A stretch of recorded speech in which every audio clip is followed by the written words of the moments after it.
My name is Philip Gillum, and I'm going to do a speech, my persuasive speech on why Chris Paul should have won the MVP award in the 2008 season. What do you consider your most valuable asset? What is the one thing that if you lost it, it would not make you, you? Now I want you to think about any time you were in a work situation or on a team situation.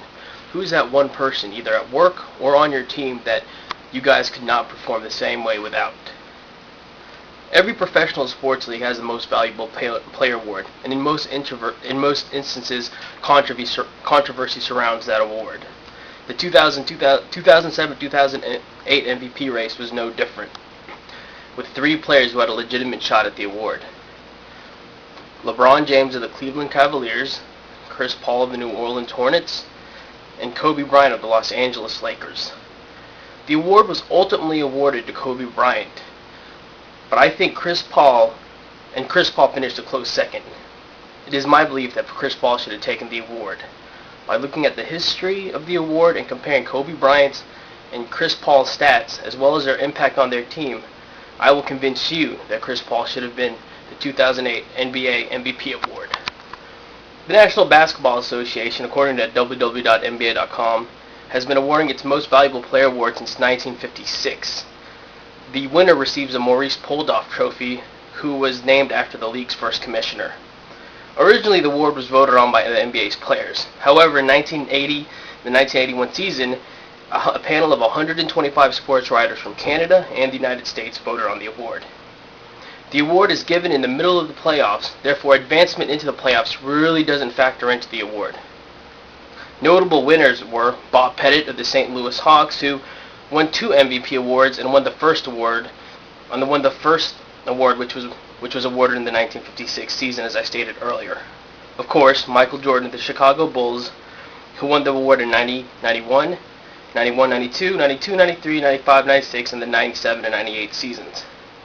And all award winners of other note are Magic Johnson, who won 3, Kareem Abdul-Jabbar, who won 6, and most recently, Dirk Nowitzki, who won the 06-07 award.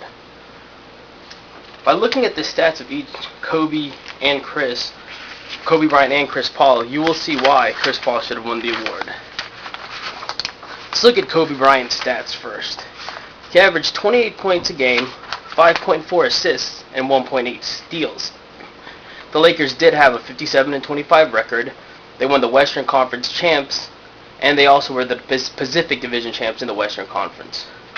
But let's remember now that the award isn't given the award's given in the middle of the playoffs. So them advancing to the Western Conference Championship, NBA Finals, really did not factor in to the voting. Well, let's take a look at Chris Paul's.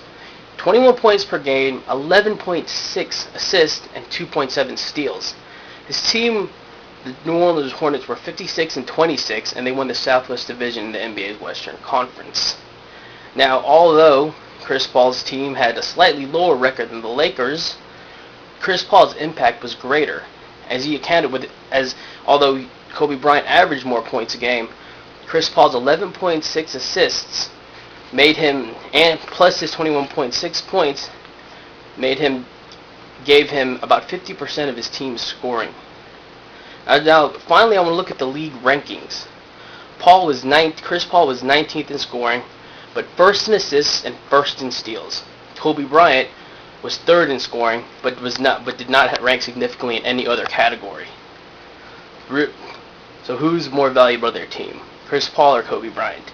After reviewing the statistics and the categories in which Kobe Bryant and Chris Paul led, and the importance each individual had in considering the postseason event, and the impact each individual had on their team, and considering once again that postseason advancement does not factor in the MVP voting, I think it is safe to say that Chris Paul should have been the 2007-2008 NBA MVP. Thank you.